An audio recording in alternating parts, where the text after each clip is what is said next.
3、2、3，好。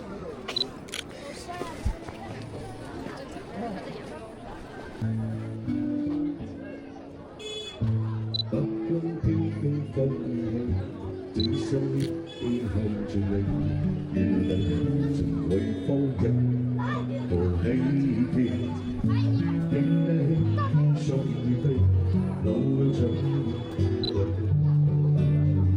地中不捨，盡體的心意。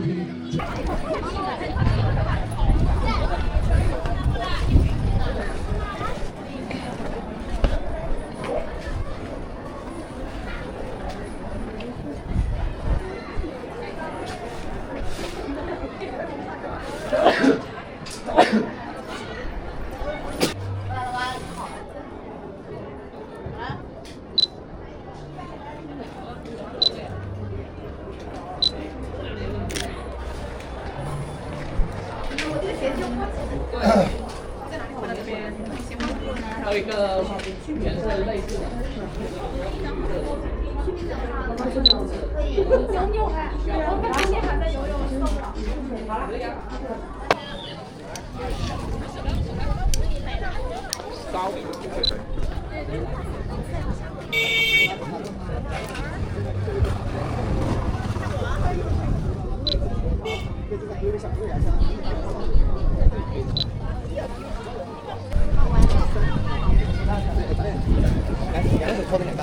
对对对，好，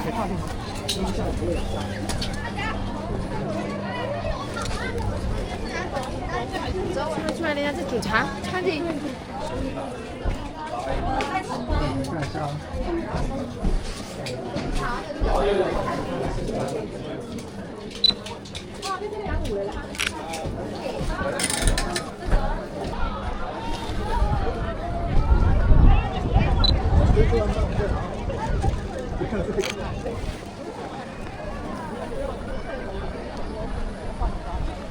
主要就看你团体而已。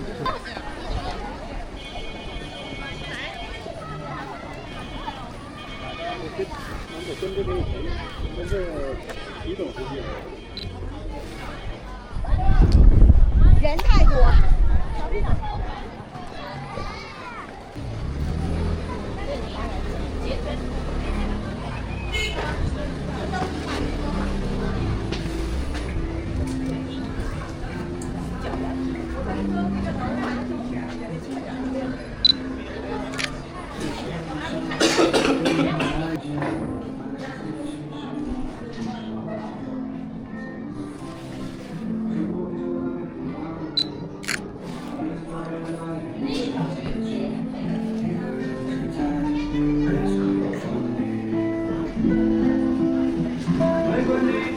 夏天多晚进啊。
还有这个大的。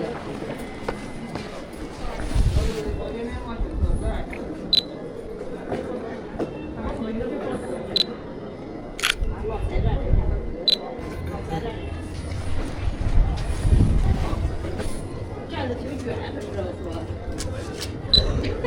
给我放近一点，给我放近一点。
跳起过来就行。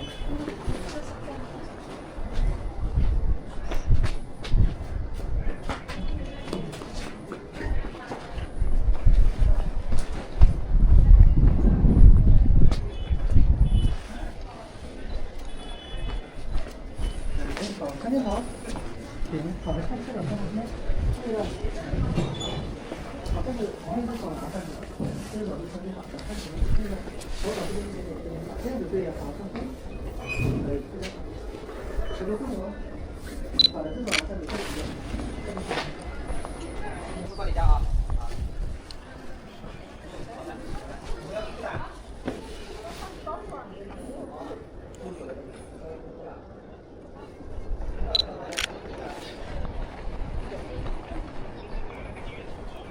好的，好。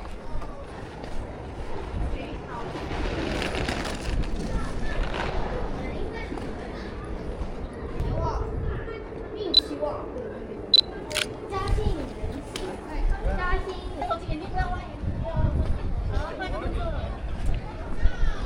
好的。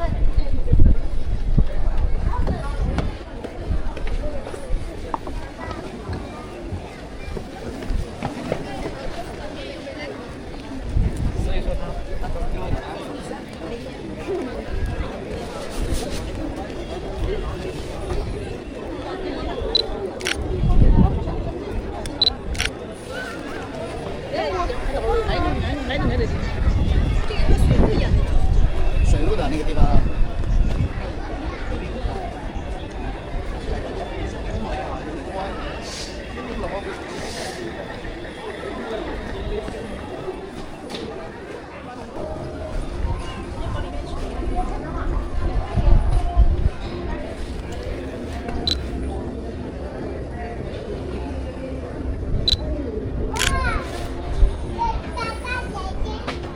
走一点。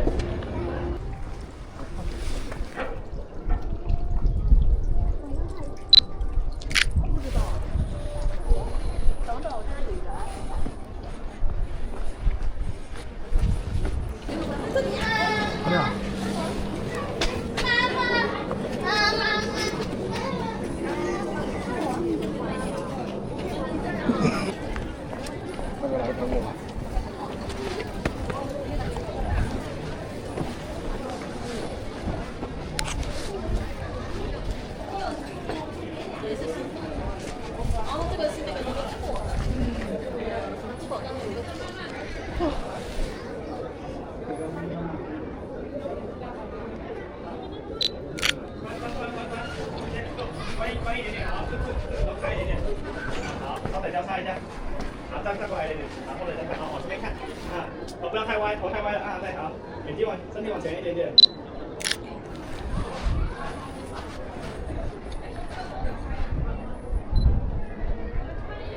你先走。好，一下喽。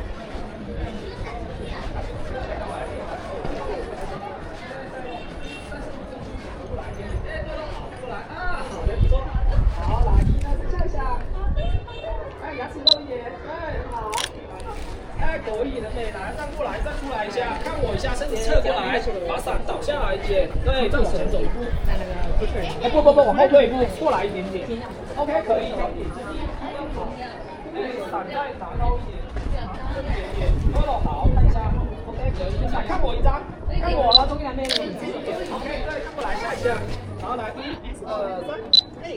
子来。这不是妈妈脸怎么那么红呀？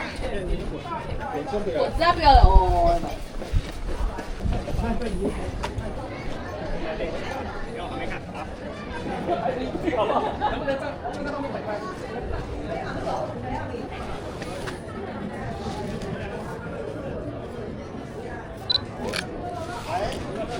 好了，我到了。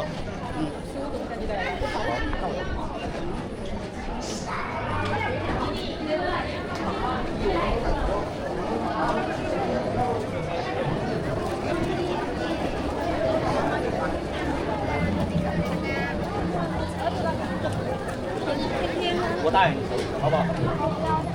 这钱还不用得你到手到我拿，经验效率，好不好？他还叫你一个快点，他给我们他们这个不是那个。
对啊，就吐出来那个。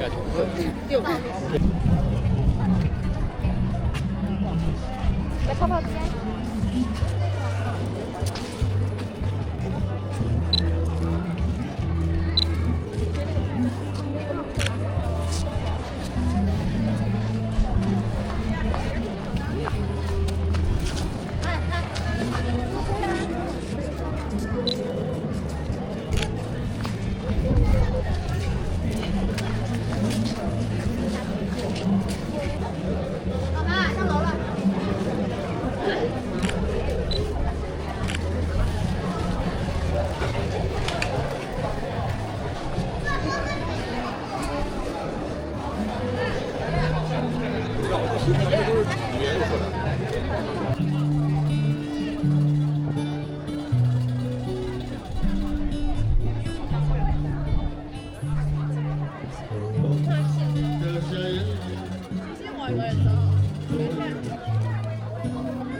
今天我们来到泉州石狮的珞珈寺，这座建于21世纪初的现代仿古寺庙，为何能迅速蹿红，成为网红打卡圣地？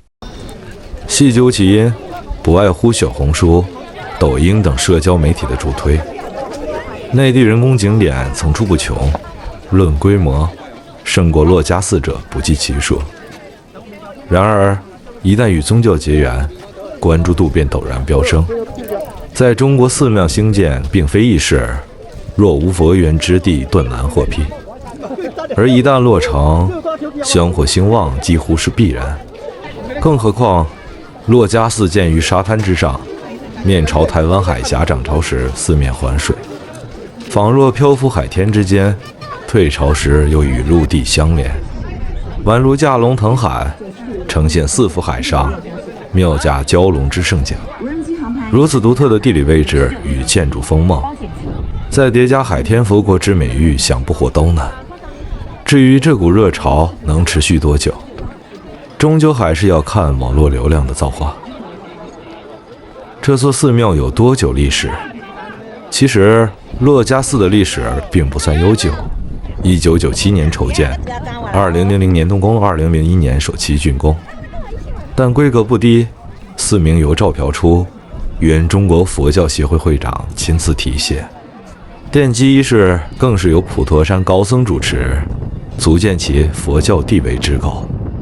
寺内圆通宝殿供奉一尊6米高观音菩萨，寺旁边沙滩上建了一座14米高海上观音像，面朝台湾海峡，象征慈航普渡。寺院内的天王殿供奉着一尊弥勒佛，笑迎八方，门口写着一副传世名对：开口便笑，笑世间可笑之人，肚大能容，容天下难容之事。来珞珈寺适合夏天来，冬天来的话，实在海风太大了，体验感不佳。至于最佳时间推荐，建议你涨潮时来，可以看到海上佛国奇观，宛如漂浮海上。另外就是傍晚时分，夕阳洒落金瓦红墙，美得让人移不开眼。走，一起去探秘这座海上佛国的独特魅力。来，下来，你要来，我们3个拍一张。哎呀，等一下，等妈妈一下。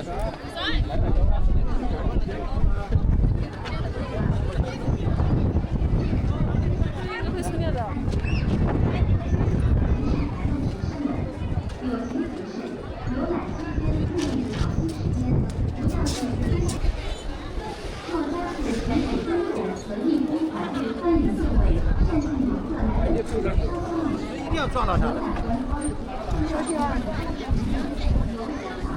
太长。第一人没有买过啊？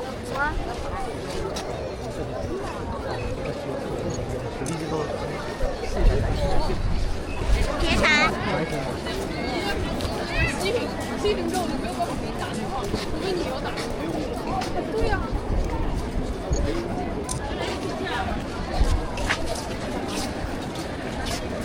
爸爸。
请相互，祈愿各位率性游客及金主们有形化可图，有情即事。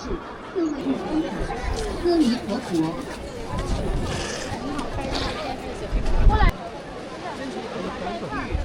等一下，等一下。好。若将会内借款有随缘起心动，请用各位自信旅客所求经营任所行事有情提示，各位游览当中，寺庙占地20余亩，由香港友邦集团捐献土地给若家寺重振南海。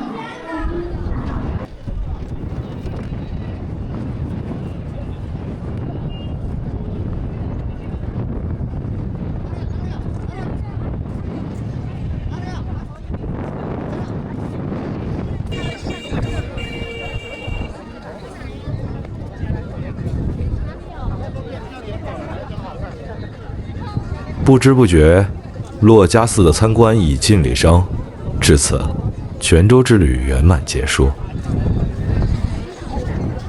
明天，我们将启程前往下一站汕头。喜欢的话，点赞加关注，我们下期见。保险级，94元路易呈现完成了珞珈市。